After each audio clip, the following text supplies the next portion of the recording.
Mesa mar ohala ni jo ohala mawuok Wang'arote sub-county Maseme ywago reyo kagiwacho ni sirikand kaunti ma Kisumu ojwang'o kendo choko osuru kuomgi to ok dew lwasi ma gitimo e ohala. Gino makoro miyo chirono dhi kapodho. Giyango ni osuru ichoko kuomgi piny maru to uso onge nikech chiro olil, gionge pi maler kod choche.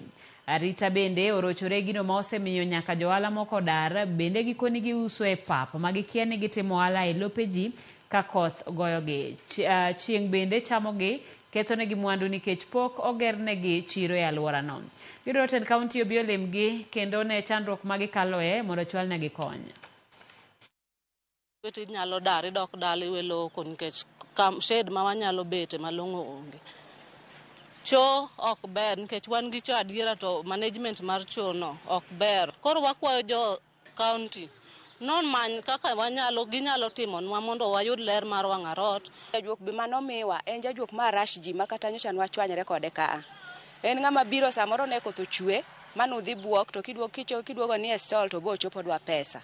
There's a time manokao gige nano dwan mondo dhigo. Mana pok adhogo boss mana yanye kabisa. Tok nene hecha nikech obiro ka koth no ochwe no adhi buok kata pesa be pok iyudo. Koro wasedhi nyaka e office marwa mar administrator mani Kombewa. Wasewuoyo e weche mang'eny to response onge. Gima duong' machandowa momonowa dongruok maber en ni lop chiro kaka jigedi malong'o onge nikech wasedwaro jo physical planning mondo nyiswa the boundary here mondo watim fencing. Wakia kod wause puothe ji kata wauso oko kata okaro ohala moko ni oko. Wakwayo Governor Professor Peter Anyang' Nyong'o, Governor marwa mwahero mondo obi